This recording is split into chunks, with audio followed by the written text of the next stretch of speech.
आज के समारोह में सभागार में उपस्थित सम्मानित विधायक Shri Yudhveer Sethi ji, Shri Satish Sharma ji, Divyani Rana ji, Padmashri SP Verma sahab, Padmashri Balwant Thakur ji, Shri Ashok Bhan sahab, secretary culture Shri BM Sharma, secretary culture academy Harvinder Kaur जी,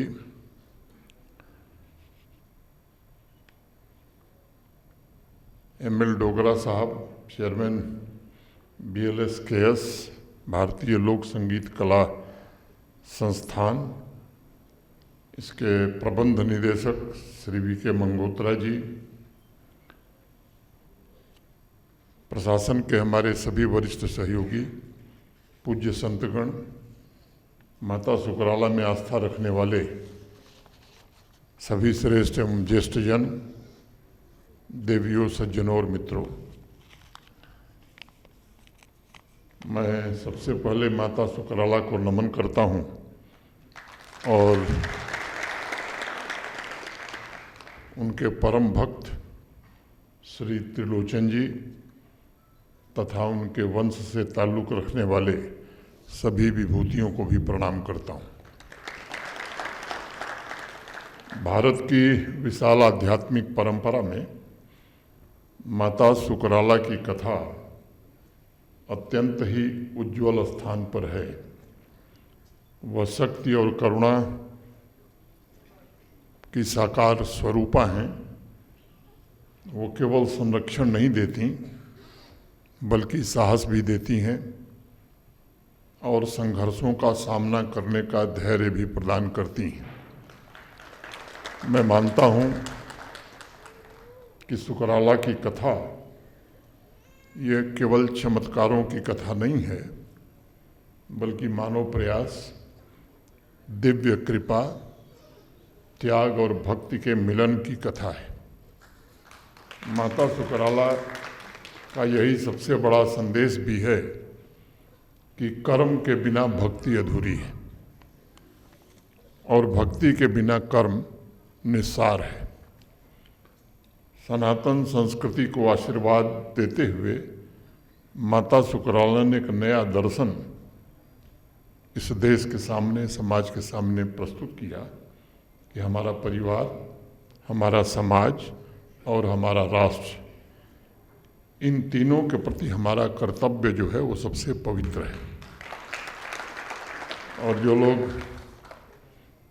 दुर्गा सप्तशती पढ़े होंगे या पढ़ते होंगे तो उसमें एक पंक्ति आती है कि यम यम चिंतयते कामम तम तम प्राप्नोति निश्चितम।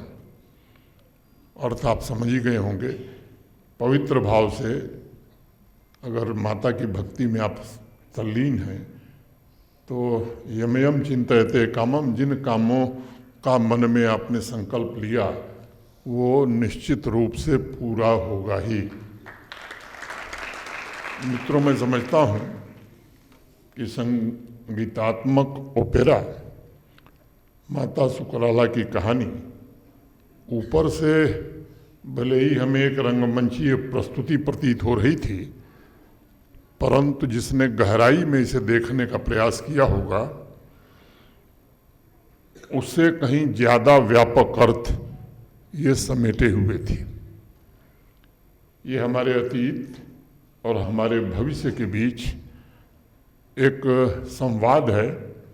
ये हमारी जड़ों और हमारी आकांक्षाओं के बीच का एक संवाद है और हमें उस भारतवर्ष के प्रति दायित्वों की याद दिलाता है जो हमें हमारे पूर्वजों ने विरासत में दिया है और उस भारत का लक्ष्य भी सामने रखता है जिस भारत को हमें, आपको, सबको मिलकर गढ़ना है। मैं डॉक्टर ML डोगरा और उनके सभी सहयोगी कलाकारों, बैक स्टेज की जिम्मेदारी संभाल रहे सभी साथियों का हृदय से अभिनंदन करना चाहता हूँ। मैं मानता हूँ कि यह प्रस्तुति केवल आध्यात्मिक नहीं बल्कि राष्ट्रीय एकता और सांप्रदायिक सौहार्द को भी समर्पित है। ये ऐसे आदर्श हैं जो केवल नारे नहीं हैं, बल्कि भारत के विविधतापूर्ण लोकतंत्र के लिए जीवनदायिनी श्वास के रूप में है। समाज के सभी साथी अगर कला के विविध रूपों पर गौर करेंगे तो जरूर पाएंगे कि भारत एक संस्कृति नहीं है, बल्कि असंख्य संस्कृतियों का अद्भुत संगम है जो मिलकर एक अनुपम और अद्वितीय भारत का निर्माण करते हैं। और इसीलिए भारत को पूरे विश्व में विशिष्ट स्थान भी प्राप्त है। माता सुकराला की कहानी जैसे अनमोल आध्यात्मिक सांस्कृतिक धरोहर को जब हम एक साथ बैठकर मंच पर जीवंत होते हुए देखते हैं तो भक्ति, त्याग और करुणा की कथा के द्वारा हमें सहज ये अनुभव होता है कि हमारी तमाम विविधताओं के पार भी कुछ ऐसा है जो साझा है। सत्य की तलाश, ईश्वर के प्रति श्रद्धा और इस मातृभूमि के प्रति प्रेम, ये सब हमको जोड़ता है और यह साझी विरासत और माता सुकराला का आशीर्वाद हमें राष्ट्र निर्माण के लिए प्रेरित करता है। जम्मू क्षेत्र की डुग्गर संस्कृति इसका एक सजीव उदाहरण है। यहाँ का साहित्य, कला, लोकनाट्य और परंपराएं ये केवल मनोरंजन नहीं है, बल्कि मैं मानता हूँ कि वो पीढ़ियों के बीच ज्ञान का एक ब्रिज है, सेतु है। डुग्गर संस्कृति साहस, समुदाय, श्रद्धा और कर्तव्य के मूल्य भी सजोए हुए है। जब हम इस परंपरा को विविध कला विधाओं के माध्यम से पुनर्जीवित करने का प्रयास करते हैं तो हम केवल अतीत को याद नहीं करते, बल्कि हम भविष्य में एक बड़ा निवेश कर रहे होते हैं। हम उन मूल्यों को फिर से जीवंत कर रहे होते हैं जिन्हें अब युवा पीढ़ी को मिलकर आगे बढ़ाना होगा। हमें अपने बच्चों को स्मार्टफोन के साथ माता सुकराला की कहानियाँ भी देनी ही होंगी ताकि वो अपनी आध्यात्मिक विरासत से जुड़ा रहे। हमें कॉलेज में इंजीनियरिंग की डिग्रियां देनी हैं, साथ ही भक्ति परंपरा से भी हमें लोगों को परिचित कराना है। हमने उन्हें महत्वाकांक्षा भी देनी है, साथ ही उन नौजवानों को संस्कार भी देना है। माता सुकराला की कहानी संतुलित जीवन के संदेश के साथ युवाओं तक पहुंचने का एक बहुत बड़ा सफल प्रयत्न है। मैं अक्सर एक बात कहता हूं कि संस्कृति की धरोहर समाज के लिए एक सशक्त संसाधन है। हमारी सांस्कृतिक आध्यात्मिक धरोहर ये तय करती है कि हम कैसे सोचते हैं, कैसा व्यवहार करते हैं, क्या मूल्य हैं हमारे जीवन के और किन सिद्धांतों पर हम अडिग टिके रह सकते हैं। उस दृष्टिकोण से अगर देखा जाए तो सांस्कृतिक आध्यात्मिक धरोहर किसी भी सभ्यता की एक ऐसी अदृश्य संरचना है जो एक विकसित समाज के निर्माण का स्रोत बनती है। लेकिन आज एक बड़ी चुनौती हमारे सामने है जिसे मैं आपसे साझा करना चाहता हूँ। ये सच है कि आज हमारी युवा पीढ़ी अत्यंत प्रतिभाशाली है और महत्वाकांक्षी भी है। टैलेंट की दृष्टि से देखा जाए तो टेक्नोलॉजिकल एडवांसमेंट, ग्लोबल मुद्दों पर उनकी पकड़ बड़ी मजबूत है। उनमें वो क्षमता है जो सचमुच दुनिया को बदल सकती है, लेकिन वो अपनी जड़ों से कहीं न कहीं दूर हो रहे हैं।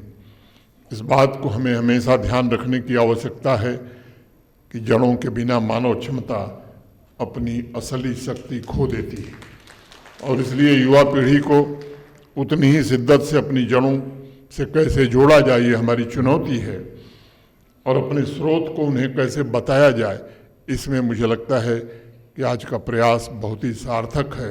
मैं इन सभी साथियों को हृदय से साधुवाद भी देता हूँ। अगर जम्मू कश्मीर का युवा अपने आधार से जुड़कर भविष्य का मार्ग तय करेंगे तो दुनिया की कोई भी ताकत उन्हें राष्ट्र निर्माण में योगदान देने से रोक नहीं पाएगी। विशेष रूप से उपस्थित यहाँ सभागार में युवाओं से मैं कहना चाहता हूँ कि जब राष्ट्र निर्माण की बात आती है तब उसका अर्थ सिर्फ बड़ी परियोजनाएं, नेशनल हाईवे, टनल, पुल या आर्थिक विकास और भौतिक ढांचों तक ये सीमित नहीं होता, बल्कि वो हमारी चेतना से बहुत गहरे रूप से जुड़ा हुआ होता है। इस बात को हमेशा याद रखने की आवश्यकता है कि एक सशक्त राष्ट्र केवल इंफ्रास्ट्रक्चर, बुनियादी ढांचों पर नहीं टिकता है, बल्कि अपने नागरिकों के चरित्र, उनके मूल्यों और उनके आपसी विश्वास पर ज़्यादा टिकता है।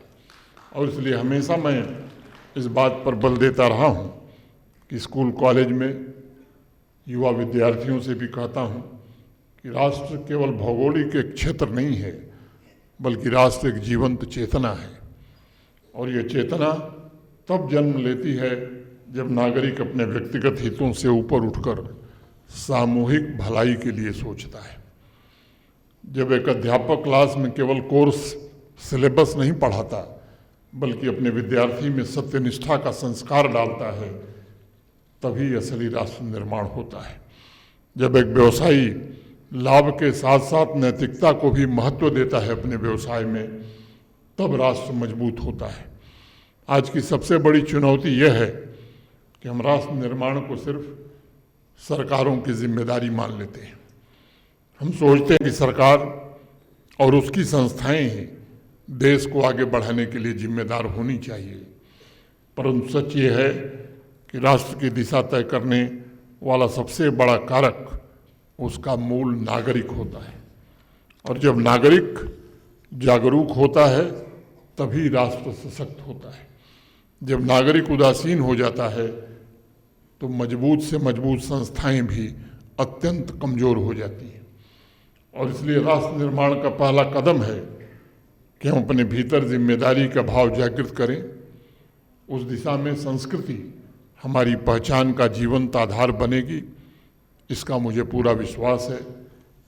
समाज में लोगों से अक्सर एक भूल हो जाती है, हम संस्कृति को केवल औपचारिक कार्यक्रमों तक सीमित कर देते हैं, जबकि संस्कृति इससे कहीं अधिक व्यापक है। इसका विस्तार और इसका फलक बहुत बड़ा है।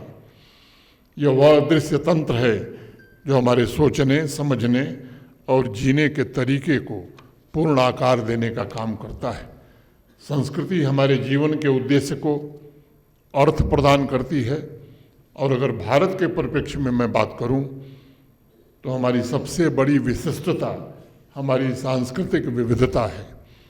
हमारे यहाँ हर क्षेत्र, हर भाषा, हर परंपरा अपने भीतर एक विशिष्ट सौंदर्य और एक विशेष ज्ञान समेटे हुए है, तथा विविधता के बीच भी एक गहरी एकता है जो हमें जोड़ने का काम करती है। यह एकता किसी एक रूपता से नहीं आई, बल्कि यह सह अस्तित्व, को एग्जिस्टेंस की भावना से आती है। यह भाव ही भारतीय संस्कृति की मूल आत्मा है। हमारी संस्कृति, हमारी एकता, हमारी आध्यात्मिकता ये हमें सिखाती है कि हम केवल मुझे क्या मिलेगा के दृष्टिकोण से नहीं, बल्कि मैं क्या दे सकता हूँ के दृष्टिकोण से जीवन को देखते हैं। और यही भावना विकसित समाज का सबसे मजबूत आधार बनाती है। मेरा ये मानना है कि व्यक्ति समाज में सहयोग और सद्भाव के साथ उसमें ये भावना विकसित होती है जो एक स्वस्थ समाज और सशक्त राष्ट्र के लिए बहुत ही जरूरी है। मुझे विश्वास है कि भारतीय लोक संगीत कला संस्थान, Jammu Kashmir academy of art and culture मिल करके इस तरह के और आयोजनों के द्वारा उन आदर्शों को समाज के प्रत्येक वर्ग तक पहुंचाने का निरंतर प्रयास करेंगे। मैं एक बार पुनः आज के मंचन के लिए सभी कलाकारों को और जो लोग भी इसमें सहयोगी हैं उनको विशेष रूप से बहुत बहुत धन्यवाद देता हूं। Doctor M L. Dogra, doctor VK. Mangotra और उनके टीम के सभी साथियों का अपनी ओर से, आप सबकी ओर से हृदय से अभिनंदन करता हूं। और अंत में माता के 9 स्वरूप का नाम तो लेना ही पड़ेगा।